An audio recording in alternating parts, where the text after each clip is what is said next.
Everyone has the right to happiness and love, right? But a cheater who abuses the trust of other people and ruins not only his own life, but also other people does not have such a right. Everyone wants to be in love, right? That euphoric, warm, and fuzzy feeling takes over, and your stomach flips whenever you see or even think about that special someone in your life. Your palms get sweaty, your heart skips a beat, and your blood pressure shoots through the roof. Sounds like you're catching something, doesn't it? Well, you are. It's called love. At this point, your emotional and physical state becomes a roller coaster, shifting hour by hour, leaving your mental balance on shaky ground. And if you think this only happens to women, you're mistaken. Even the toughest guys experience some of these symptoms when they're genuinely in love. But for men, things get more complicated. There's an instinctive primal competitiveness when it comes to securing a mate, a drive rooted in biology, urging him to reproduce. And I think God, in His infinite wisdom, designed it in a way that even the most primitive man would enjoy. After all, if this kind of entertainment wasn't so enjoyable, would anyone want to do it so often? I once read an article by a psychologist who explained that love comes in 3 forms. The first is intimacy love, or what you might call lust. Then there's romantic love, like what I described earlier. And finally, there's the deep, enduring love where you develop a strong attachment to your partner. To me, that last one seems pretty similar to romantic love, but hey, I'm no expert. The psychologist went on to say that a relationship won't last without intimacy satisfaction. If one partner isn't fulfilled, they'll eventually seek it elsewhere in one way or another. Not that I was worried about that. I've never had any complaints. And if I ever needed a little extra help, well, there's always that little blue pill to keep me going all night. Regardless, being in love makes life feel amazing, like you're floating on air. It's like those commercials where they tally up the costs of things like dinner, flowers, and cards, only to conclude, the love of your wife, priceless. It's cute, and even something as cheesy as that can make you smile. Now, let's explore the darker side. The opposite of love is hate, or at least something that resembles it. They say the line between love and hate is thin, and right now I understand exactly what that means. Just like with love, your blood pressure rises, and your heart pounds against your ribcage. But instead of butterflies, your stomach clenches into a tight knot, your body heats up, and you feel the burn, both physically and mentally. However, at that moment, life doesn't feel good, and you're definitely not walking on air. Right now, I'm stuck somewhere in the middle. I still love my wife, Carol, but at the same time, I feel an overwhelming urge to wrap my hands around her neck and squeeze every ounce of life out of her for what she's put us through. The only explanation I can think of is that she believed she could get away with it. And if she got caught, she figured I'd forgive her. Besides, as she reminded me, technically, we weren't married yet when it happened. I want to believe she couldn't be that naive, but the truth is, I think she was. Now, I'm left with the monumental task of making sense of what she did and figuring out whether to move forward together or take a completely different path. Our story began like 10,000 others, just a typical Friday night for college couples across the country. We met at a party we both attended, and things got a bit out of hand between us. My name is Steve Moore, and even though I've already graduated, that hasn't stopped me from attending a college party now and then. This particular Friday was the day before homecoming, and there must have been at least 50 parties happening on and off campus. 2 friends of mine, both working through the 6-year college plan, invited me to what they promised would be an unforgettable blowout at their place. They were renting a 4-bedroom house, and they said if I got too wasted, I could crash there for the night. The party kicked off around 8, and by 10 I was well past the point of feeling any pain. I vaguely remember watching a chugging contest with 5 guys and 5 girls. Somehow I got pulled into it, though I couldn't tell you if I won or lost, because the next thing I knew, I was waking up in a strange bed, and I wasn't alone. My body immediately started paying me back for last night, which was a clear sign that I was still alive. However, it felt like someone had poured garbage right into my mouth. That was exactly how it tasted. Despite the fact that my head was splitting, and even the simple opening of my eyes seemed like torture, I had to check who or what was lying next to me. Looking back, I silently thanked the heavens for my luck. Blonde hair, supposedly blue eyes, and an absolutely amazing body were lying next to me. When I moved slightly, she snuggled closer to me, like a warm puppy, but much better. To this day, I have no idea how I managed to slip away from her without waking her up, but somehow I managed to do it. Instead of me, she just grabbed my pillow and hugged it tightly. "Kit," I called softly to my friend, who was busy entertaining someone in his bed. "What time is it, dude?" "What is it?" he asked sleepily. "I have no idea," I replied.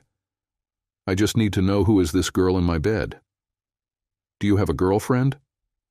This guy was very kind. I told him to go back to bed. I went to the bathroom, rinsed my mouth with some mouthwash I found, and gradually began to feel like a human again. Slipping back under the covers, I moved closer, hugged her, and waited. She stirred, slowly waking up. I pretended to be asleep. "Holy shit," I heard her whisper to herself as she looked around and quickly realized that she was no longer in Kansas. I was silently amused, but kept my eyes closed, stealing glances at her from time to time. I carefully decided to touch her. That's when I lost control and laughed softly, and she whispered, "Oh my God." I don't know if she caught my chuckle or felt my body shake with laughter, but I definitely felt a kick in the side, followed by her muttering, "You're a jerk." "How long have you been awake?" "What is it?" she asked suspiciously. "About 20 minutes, I replied casually. "And all this time you were just touching?" "No, I was just watching you sleep. Did you know that you drool in your sleep?" "I'm not doing this," she exclaimed indignantly. "I'm not drooling." "Do you want to see the photos?" I teased. "I wish you hadn't photographed me, otherwise I swear," she began to scream. "Relax," I said with a grin. "What kind of jerk do you take me for?" "The kind of guy who's having fun with a drunk girl," she blurted back. "One of those. Listen, the first time I saw you was about half an hour ago. You were the one holding on to me. How we ended up in the same bed is still a bit unclear. Honestly, I don't remember much after 10:30 last night. And to be fair, I was so drunk, I doubt I was even capable of doing what we're both wondering about right now. If it did happen, I don't recall it, but I'm pretty sure I wasn't wearing a con-homme." She didn't look too pleased at that moment. "Look, my name's Steve Moore, for what it's worth. And you are?" "Carol, and that's all you need to know for now. I have no idea how this happened. I was with 2 of my girlfriends last night, and I know they wouldn't just leave me here." She was starting to feel more than a little anxious. "Does one of your friends have short red hair?" "Yeah," she answered, her voice carrying a note of hesitation. "Get dressed and come with me." 3 minutes later, we found the first of her 2 friends, passed out in Keith's bed. "Connie, what the hell are you doing?" Carol asked, grabbing her friend's arm, but Connie didn't budge. "Leave me alone," Connie started to say, but before she could finish, she bolted from the bed and ran straight to the bathroom. I swear from the sound of it she hacked up a lung or maybe even a kidney. She was still in there when we left to track down friend number 2. Rachel wasn't sleeping or drunk. He and Tom were clearly having fun when we bumped into them. "Rachel? What the hell are you doing? Do you realize that you didn't even use protection? Isn't it funny what details girls notice? As for me, I was focused on something else. "Carol, I'm taking pills, and if you don't mind, could you leave us alone?" We took the hint and left. Leaning against the wall, she muttered, "My friends are like that. The lungs." I chuckled. "Steve, I'm not like that, and I can almost guarantee that we didn't sleep together," she added. "But I think we had a little fun," I replied, looking into her eyes. "And how do you know that? You said you don't remember anything about last night." "I didn't say I remember, I just know." "How exactly do you know?" "Because I woke up with a very distinct taste in my mouth, and it wasn't because of the drink." "You've got to be kidding." "Number." "Anyway, it doesn't matter at the moment. Nothing serious seems to have happened." I could tell that the thought brought her some relief, and to be honest, I felt the same way. "Good, because I don't take birth control pills, and I don't want to upset you, but I have red guests, so it couldn't be that much fun for you." This comment really hurt me. Everything turned upside down inside me. But fortunately, I restrained myself. I didn't even want to imagine what might have happened if I hadn't done it. "How about having breakfast? Your friends are unlikely to be ready to go for at least another hour, and I really need a snack." She hesitated for a moment, but then she gave me a look that said, "Why not?" We were already having breakfast when I finally decided to take a real step towards her. "Since we're almost close, why don't you let me take you out to dinner this weekend?" "Look, you seem like a nice guy, but I don't date frat boys or athletes." "Perfect, because neither do I," I responded with a sarcastic tone. "At 5'10" and 180 pounds, you have to understand I'm not a jock, and I graduated 2 years ago. Tom and Keith are just good friends of mine, but they're essentially perpetual students. I didn't have wealthy parents to support me. I served for 2 years before attending college, and the GI Bill covered about half my tuition. I'm paying the rest off month by month. So, since I'm not either of those things, you have no valid reason not to go out with me on Saturday, do you?" She was clearly overwhelmed by my explanation. "All right, let's go on one date and see how it goes. And don't assume that just because we're going out, I'll sleep with you." "That never crossed my mind," I lied. Dinner went wonderfully. The food was delicious, but the conversation was even better. Carol was a second-semester junior majoring in international marketing. She had an older brother who was 2 years her senior and a younger sister who was a year and a half younger. She came from an upper-middle-class family. By the end of the evening, I could tell she was a daddy's girl who pretty much got whatever she wanted. I briefly mentioned what it was like growing up in a family of 7, and then moved on. Overall, we had a successful first date. As I pulled up to her house, I noticed the curtains shift slightly before they quickly closed again. Guess I had an audience. I walked around the car, opened her door, and, playing the gentleman, escorted her to the front steps. I leaned in and kissed her once, then twice more until she stopped me. "My dad's watching us," she whispered. "Want to give him a little show?" I teased. "Are you crazy? That's my dad." "Okay, message received. Are we doing this again, or was this my one and only chance?" I asked. "We can go out again, but remember, I'm still in school and that's my priority. Also, I plan to date other guys, so if you're okay with that, then yeah, we can go out again." My heart skipped a beat as Carol laid out the rules. "Just let me know when you're free and I'll plan something fun," I offered, handing her my number. "You want me to call you?" she asked, surprised. "Well, it's your schedule we're working with, not mine. You'll need to tell me when you can fit me in." She handed my number back with a grin. "Friday, 8:30. And dress nice." "Friday it is. You're really sure you don't want to give your dad a little show?" I asked, stealing one more kiss. She pushed me away with a playful laugh and said she'd see me on Friday. Man, she was gorgeous. After that Friday, we officially started dating. I met her parents, she met mine, and none of us were surprised when both families got along well. As I told her, I was a real godsend. Okay, maybe I wasn't the most attractive man in the world, but I wasn't the kind of guy you had to fight off with an ugly stick either. I had a pleasant appearance, a shock of light brown hair and abs, which I was very proud of.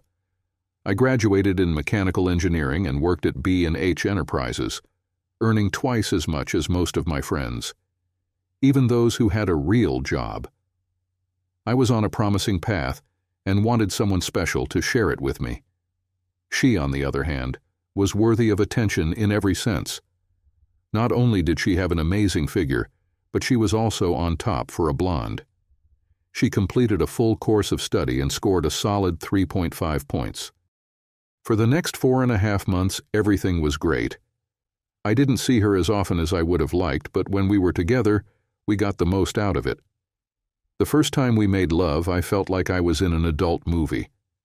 I fell deeply in love with my blonde minx, and then everything went to pieces. Carol mentioned she'd be busy on Friday, so Keith and I decided to hit a sports bar and later grab dinner at a tucked-away restaurant. I was scoping out the place to bring Carol there the following weekend. It was something like a bed and breakfast with a cozy restaurant attached. The dining area only had 10 tables, and it was connected to a charming old Victorian house with just 5 guest rooms. Look, I don't care if you're buying me dinner or not. I'm not sleeping with you, and that's final, Keith joked as he scanned the menu.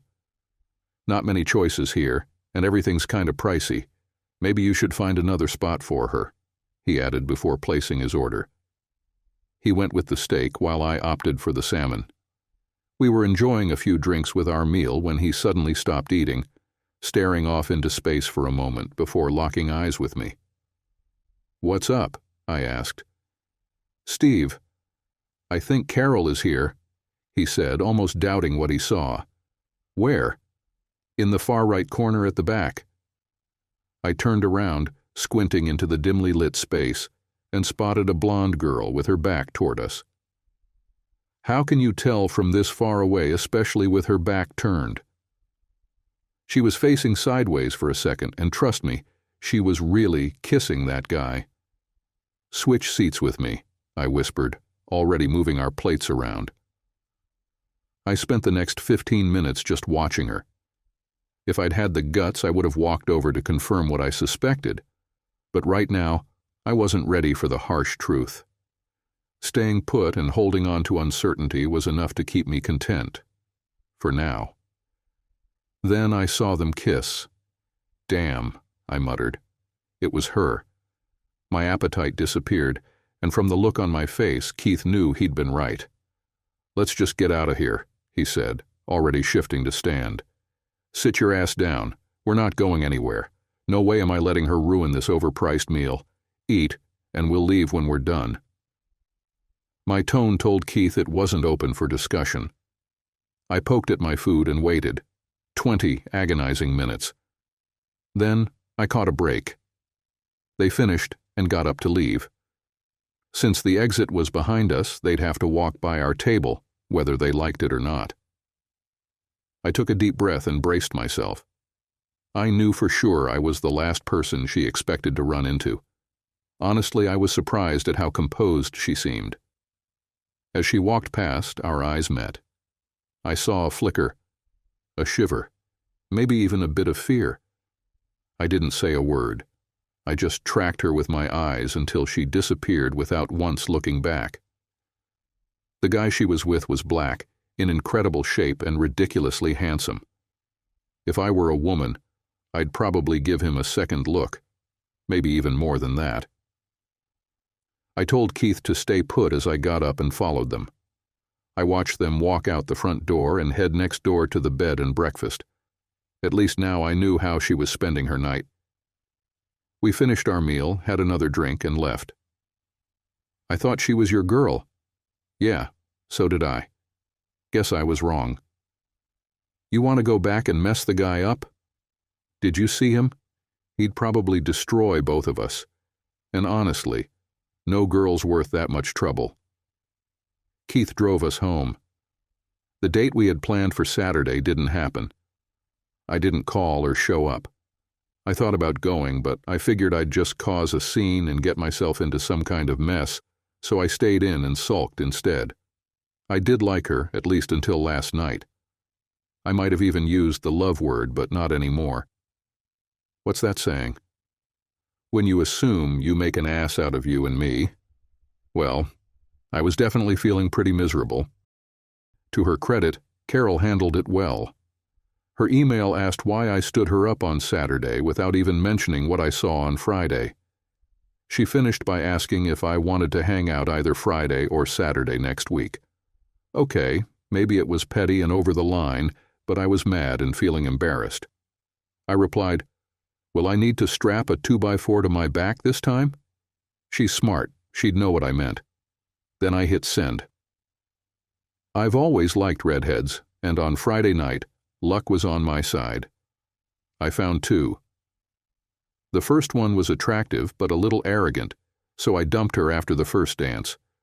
The second one was a little more voluptuous, but she had amazing long red hair, porcelain skin, and an amazing figure.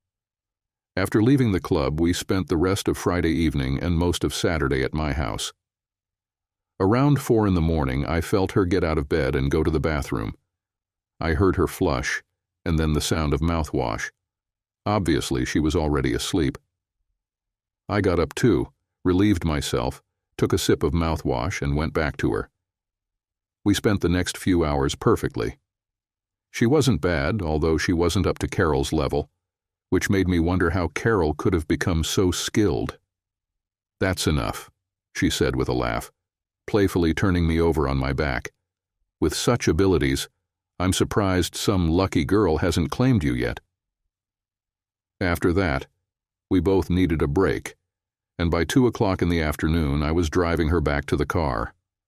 "Call me," she said, handing me her phone number through the open window. "But next time, I hope you'll be better prepared." I understood what she meant, but I also knew I wouldn't be like that. I waved to her as she drove away. Later, while buying shirts at the mall, I suddenly heard her voice behind me. "Steve, we need to talk." Without turning around, I responded that there was nothing to discuss. "Steve, I care about you, but I never said we were exclusive." She was right. She had made it clear from the start that she intended to date other people. "Carol, I thought you were my girl, that's all. And I can't stop thinking about how many times I ended up with someone else's leftovers. It makes my skin crawl." "I never did that to you," she said, her voice rising just enough to draw attention from people passing by. "We need to talk, but not here." She was right. I'd already been humiliated in public once, and I wasn't about to let it happen again. We found a small corner bar nearby and took a booth in the back. Once our drinks arrived, she picked up where she left off, insisting again that she hadn't cheated, no matter how things might have seemed. "Had a fun night with your boy toy? I thought you weren't into jocks," I remarked with a slight jab. "He's not a jock, but we did meet at the college gym. We've only been seeing each other for a short time and, yeah, we've slept together." Even though I already knew, hearing her say it stung even more. "So, what do you want to talk about?" "Us, about you and me." "There is no you and me anymore. It's just you and your hookup.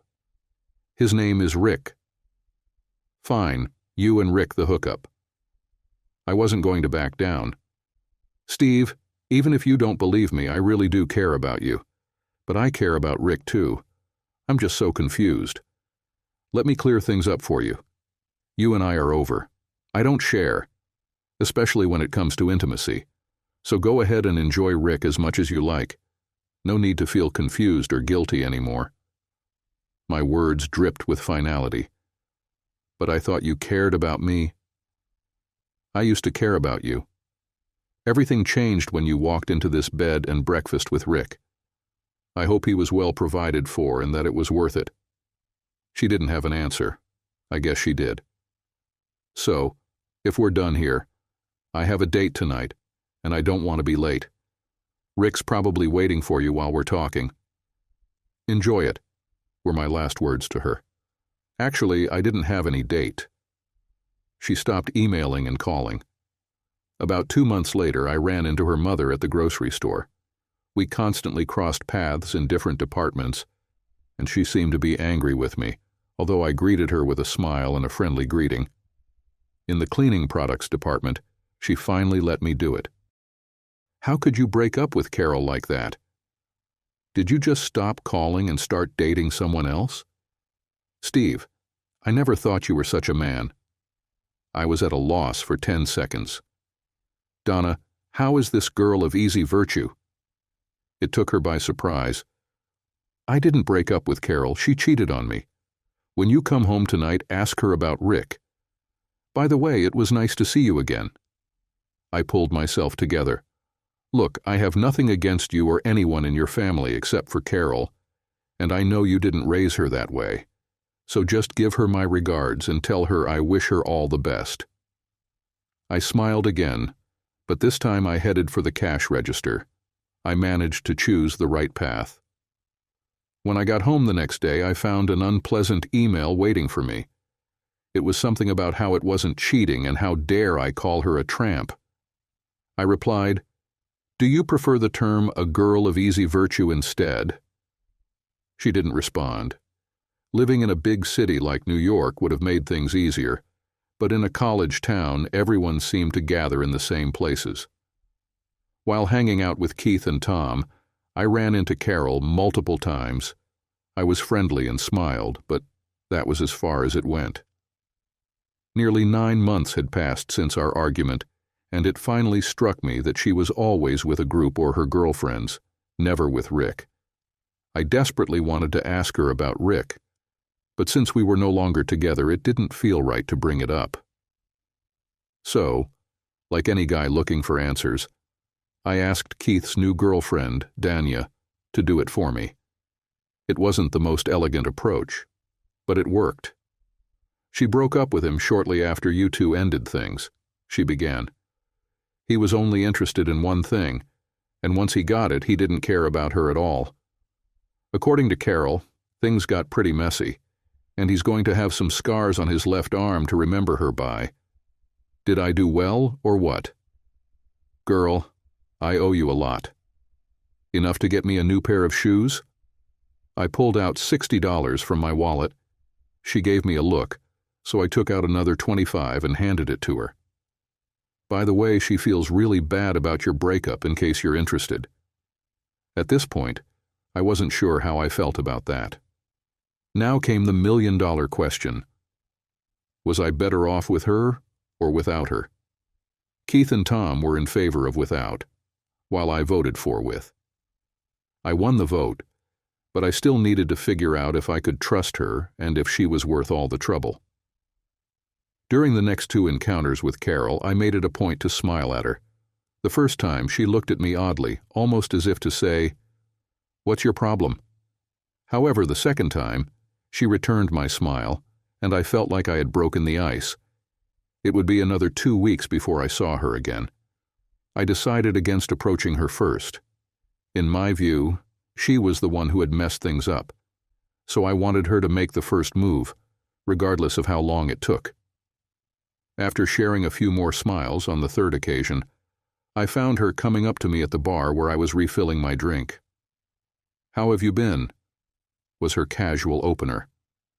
"I just wanted to say I'm sorry." I interrupted her. "Let's just move on.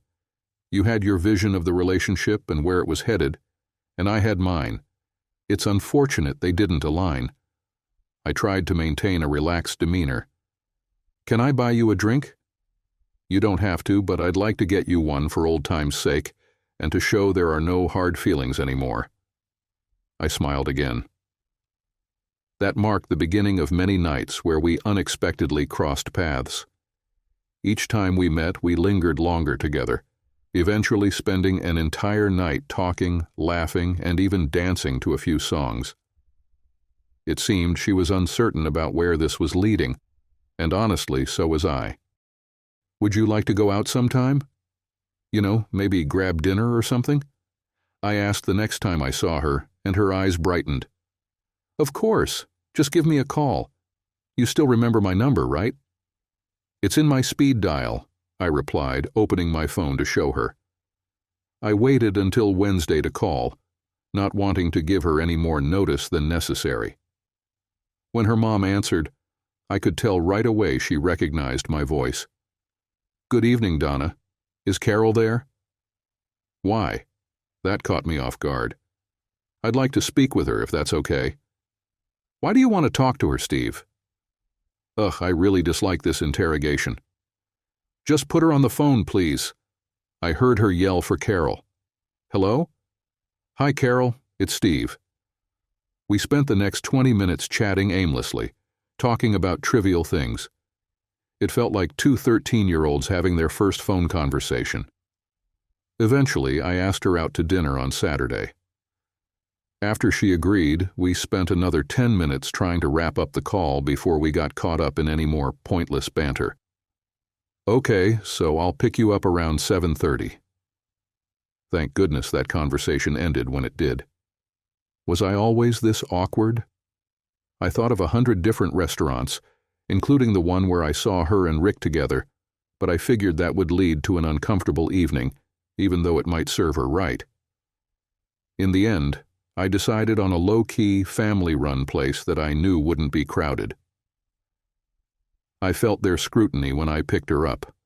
Her parents were friendly but cautious about my intentions, particularly regarding their daughter. I put on a smile even though it felt completely fake. All I wanted was to take Carol and get out of there. They're not thrilled about tonight, but Carol definitely is. Her younger sister whispered in my ear while giving me a hug. I silently mouthed, "Thank you," just as Carol finally arrived. With a quick, "Have fun," we left. Sorry about that. It's fine. They're just protective of their little girl and worried about our past. Dinner was lovely, and the food was excellent. After a bottle of wine, we both began to relax. Just as she was about to apologize again for what felt like the 5th time that night, I cut her off. One more "I'm sorry, and I'm taking you home, got it?" She nodded. Steve, I told you from the start that I was going to see other people. You remember that conversation, right? I do, but after 4 months and everything we've experienced together, I just thought we were, exclusive. I never imagined in a million years that you were dating someone else, let alone sleeping with them. You never mentioned anyone. You're absolutely correct. I guess I was following the military principle of don't ask, don't tell. I started seeing Rick about 4 weeks before you found out. How many others were there? Just 2 more, but I never slept with either of them. I thought to myself, thank God, but it didn't make it any easier. And if you're curious whether you got sloppy seconds, you didn't, and neither did he. We were laying everything out now. I just didn't want to get serious with anyone until I got settled. How did that turn out? Not great. All Rick wanted was a steady girlfriend who would be available whenever he had some free time. When I realized I was just one of many, I lost it. Let's just say that whenever he looks at his arm in the mirror from now on, he'll remember me. Afterwards, we took a break for coffee and had the honest conversation we had never really shared. I told her that what she had done had deeply hurt me, and because I had feelings for her, I wasn't interested in sharing. Carol, I didn't want to be preoccupied with thoughts of what you were doing when we were apart. When you would say you were busy on certain nights, I can't help but think now that you were lying to me. I was your boyfriend, not Rick. I could feel my anger rising again, but I managed to stay calm. I know you dislike the word sorry, but I truly regret my actions toward you. You didn't deserve that. For once, she was right tonight. We took our time and started dating again. Initially, we weren't exclusive, but when she saw me with other women, she was the one who suggested we make it official. I hesitated at first, but ultimately agreed when she said it was either that or nothing. I did make her wait almost a week for my decision. While anger dissipates, especially when happiness replaces it, trust is not so easily restored. Trust must be rebuilt. It doesn't simply reappear, especially after being broken. At first, I was eager to know where she was whenever we were apart, but eventually this behavior drove us both to distraction. The constant check-ins and follow-ups were pushing us away instead of drawing us closer, so I decided to stop. I realized I couldn't keep tracking her, and if she chose to cheat, there was nothing I could do about it. So I let our relationship unfold naturally and waited to see where it would lead. Carol landed an entry-level job at a mid-size marketing firm. For her first year, she was essentially a gopher, handling all the basic tasks, but she was smart enough not to complain and did everything asked of her. When she finally got her opportunity, she excelled. It wasn't easy, but she worked diligently and made significant progress. She was more than just a pretty face, and the blonde jokes? They didn't last long. When we decided to move in together, it was a choice we had considered for about 6 months. Neither of our parents were thrilled about it, as they held traditional views, but they recognized our need to find out if we could coexist. We were practically living together anyway, so we made it official. The experience turned out to be better than we anticipated. I expected we might have a disagreement or two, but fortunately, we didn't have any significant arguments. We split the household chores and agreed that whoever got home first would cook dinner. Somehow, Carol always seemed to arrive home before I did, even if I lingered for an extra beer with friends after work. By the time I proposed and we got married, no one was surprised. Everyone was pleased, and Carol remarked that it was about time I popped the question. I had envisioned a small, intimate wedding, but I was outvoted. Being Daddy's girl, she wanted a grand celebration for her one and only wedding, while I was simply looking forward to a peaceful life together. We didn't need much since we had combined our furnishings, but that didn't stop her from registering at every store imaginable. Although I had hoped for a fall wedding, I gave in when she mentioned that every girl dreams of a June wedding. I took the advice of both my father and her dad and kept my opinions to myself. Just go with the flow, and it will be over before you know it. Relax, smile, and remember that this is something a girl dreams of her whole life, so don't dampen her enthusiasm. And I didn't. Thank goodness for work, otherwise I would have gone crazy. It became my refuge and kept me grounded while I smiled and nodded in response to questions about this floral arrangement or that silverware pattern. My friends organized an epic stag party for me, but I insisted on no women attending. I can't recall everything, but I know I had a great time. I didn't get sick, but after the festivities on Friday night, I completely missed Saturday morning and much of the afternoon. Carol's hen party was on Saturday night, and I told her to enjoy herself, but not too much since I was still recovering from mine. On Sunday morning, she looked worse than I had the previous morning. I wasn't sure when she got home, but she didn't get out of bed until almost 3 in the afternoon. "Did you have fun last night?" I asked when she finally emerged and made her way to the kitchen. She had showered, and her hair was still damp as she sat at the table. "What time did you get back?" "Not a clue. All I know is that I lost my dinner and most of what I drank last night in the parking lot." She rested her head on the table. It must have been quite a night. Our wedding went smoothly without any issues. The bride and the mothers were extremely stressed, while the men just relaxed with drinks in hand, enjoying the moment and relieved that it was finally over.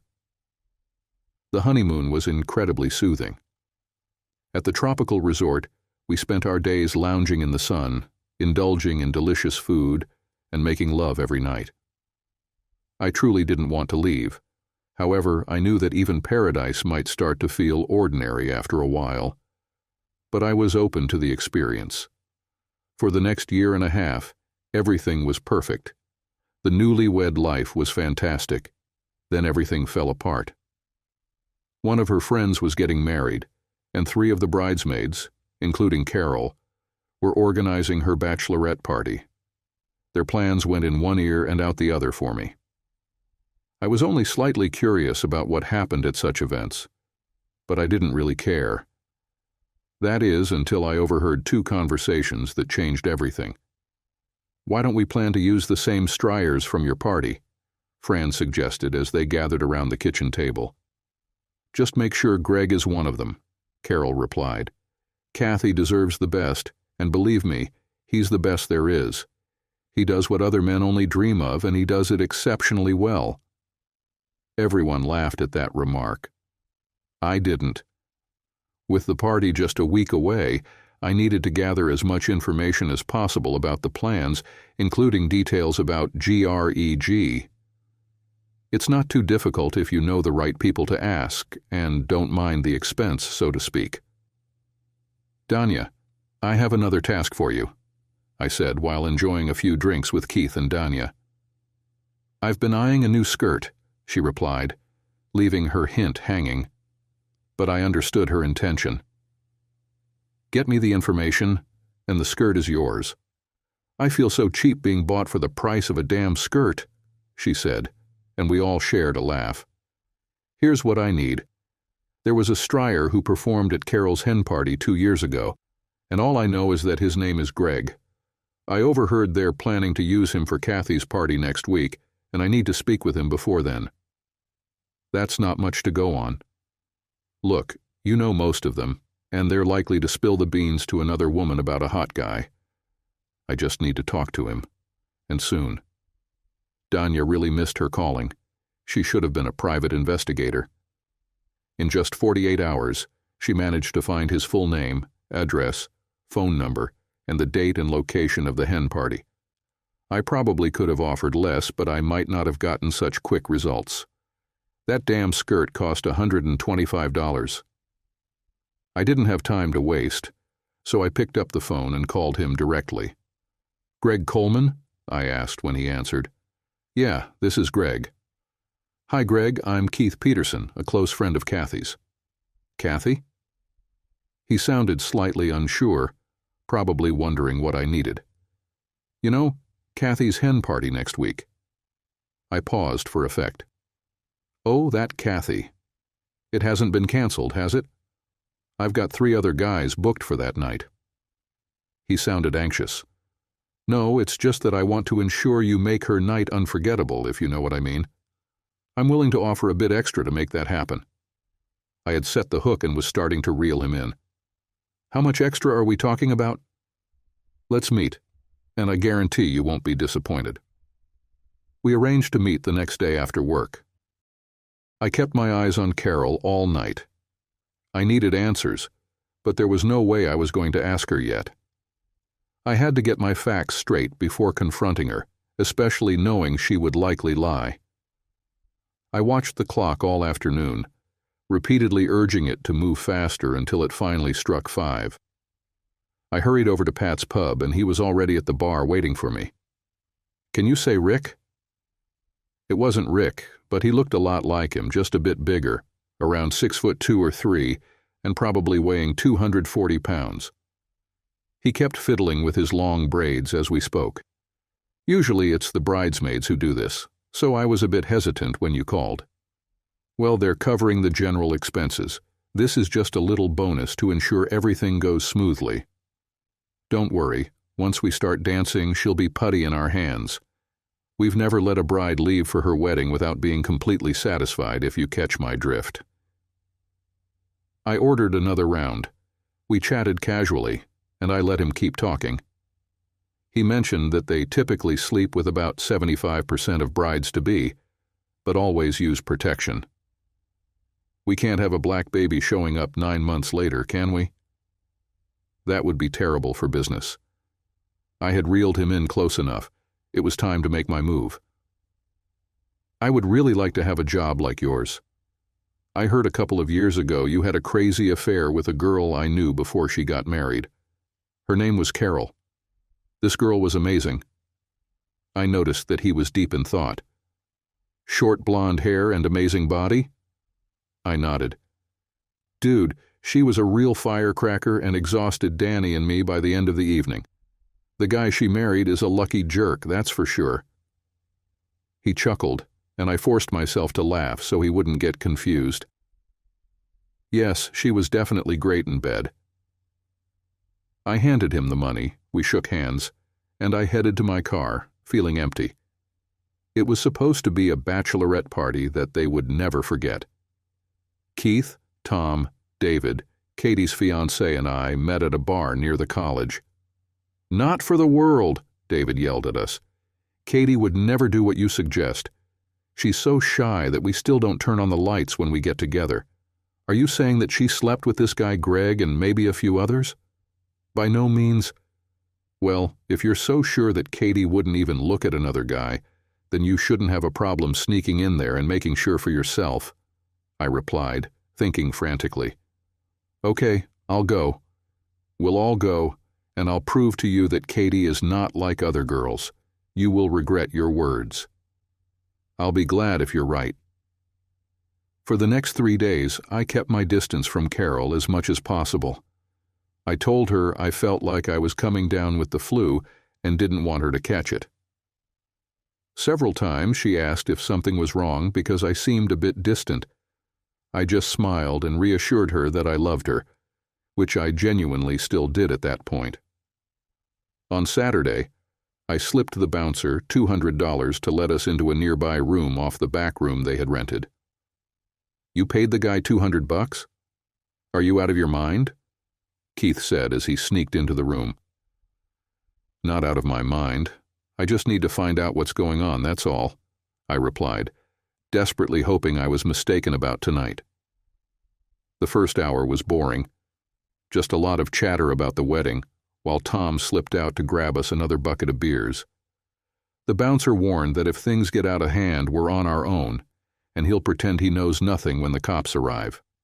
I assured him nothing would happen, so I wasn't lying to him, right? He asked David. We had agreed that no matter what happened, it wasn't worth going to jail for. At least, that's what I hoped. Then the Stryers arrived, and the real party began. Drinks started flowing, and everyone got into the festive spirit. Many of her single friends were doing everything but having intimacy with the guys on the makeshift stage. When Kathy was brought up there, she was already pretty tipsy, but seemed a bit uneasy. After her bridesmaids brought her 3 more straight shots and the rest of the crowd began cheering wildly, the party really kicked off. I thought guys were wild, but even in our drunkenness, we were no match for what these women were doing. They were going absolutely crazy, and it seemed like a mob mentality had taken over. I really hoped cabs were being called afterward, because there was no way any of these women should be getting behind the wheel. After drinking a couple more glasses and getting a few slaps on the back of the head from her so-called friends, Katie started doing the same thing. I almost lost my temper. "Oh, shit," David muttered, pacing restlessly around our secret room. When Katie crossed all the boundaries, we literally had to restrain David. "Don't you want to see how far she lets him go? That way you'll know for sure." "Katie has gone too far." "You're a girl of easy virtue," David shouted at the top of his voice, silencing the audience. "Don't ever call me or try to see me again, do you understand? The wedding is canceled." She just stared at him, lost in a drunken stupor, as he ran out of the room, with Kit and Tom following at his heels. "Don't mind us. Just go back to what you ladies were doing before we interrupted you so rudely." I didn't smile, but I gave Carol a look that said I understood perfectly. It took 5 more beers to settle David down. We took away his phone and car keys, deciding it was best for him not to go home that night. His language was filled with curse words about everything and everyone, especially a certain woman. I was relieved when he finally passed out. "That was quite an entertaining evening," Keith commented after putting David in the guest room. "I wouldn't want to be in Kathy's position tomorrow, or any of the girls who organized this party for that matter." "Are you okay?" I told him I wasn't, but I would manage. Keith and Tom took on the babysitting while I tried to gather my thoughts and headed home without a clear plan of what I would do next. When I got home, Carol wasn't there, so I just tidied up and went to bed after locking the bedroom door. There was no point in arguing tonight since we were both tired and on edge. It took some time, but I eventually fell asleep, and to my surprise, I managed to get almost 8 hours of uninterrupted rest. By 10 o'clock, I was showered, shaved, and on my way to breakfast. Carol still hadn't arrived. I prepared a hearty breakfast and was reading the Sunday paper when she burst in. "Nice going, Steve," she shouted as she entered. "It took us most of the night to calm Kathy down after your little stunt. How could you do that? You realize they might not even get married now, right? That's not my concern." "Not your concern?" What does that even mean? Exactly that. If he wants to marry her, that's his choice. I have no say in it. Kathy's not that kind of girl. You can't change my mind based on what I saw last night. She was just about to hook up with Greg when David finally decided he'd had enough. It was her hen party, Steve. Kathy's last chance to let loose before she gets married. You can't tell me David didn't get a little action from some stripper at his stag party the night before. No, he didn't.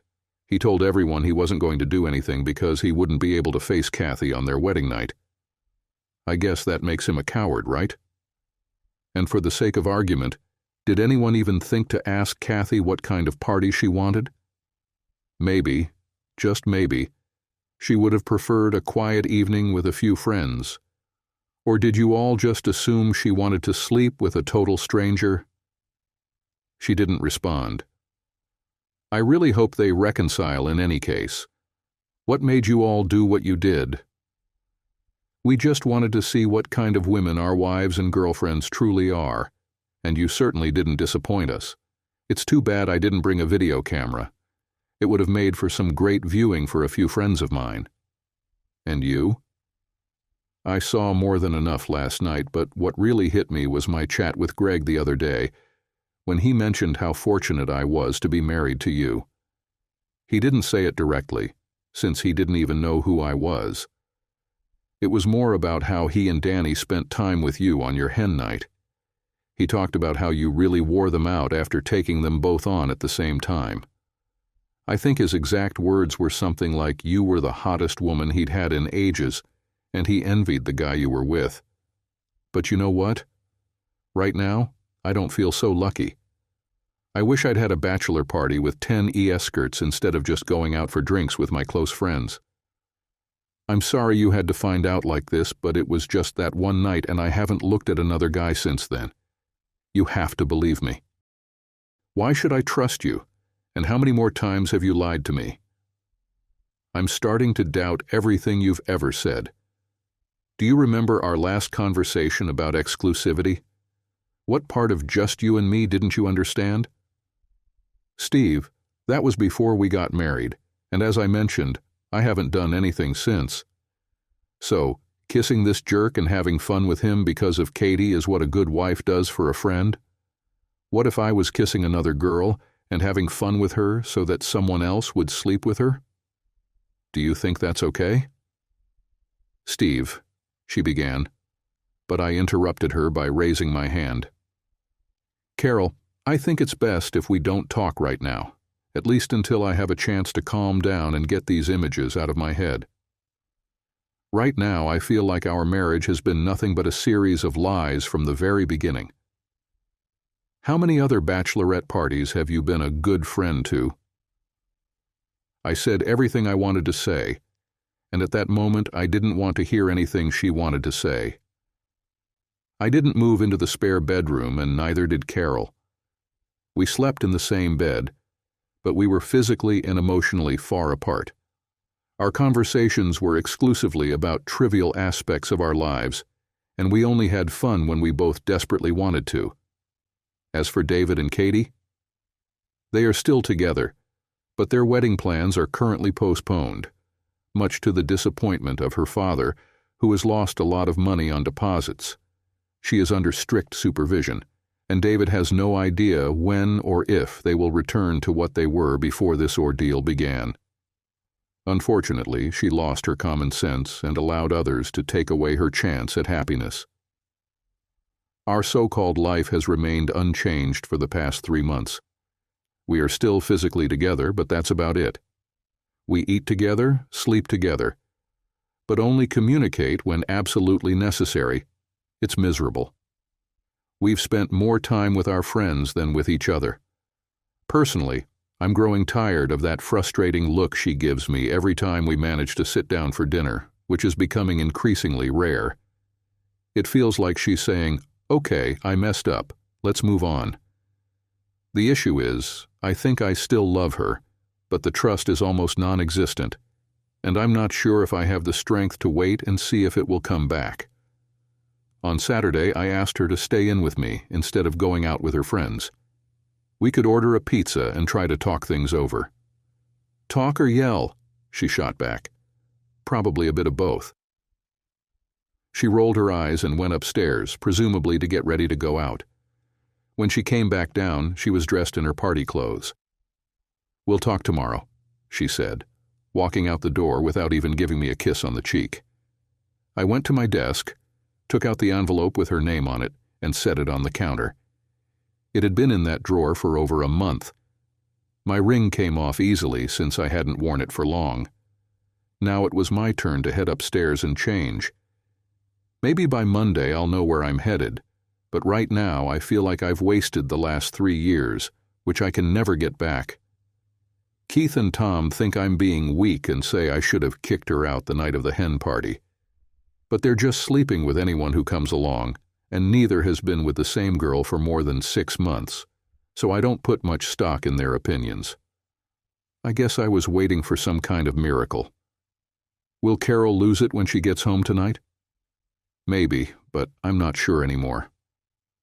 Is there any chance for us to start over? Not after she walked out tonight. What a fantastic marriage, ruined by a stupid lapse in judgment and a lack of trust. Priceless, just absolutely priceless.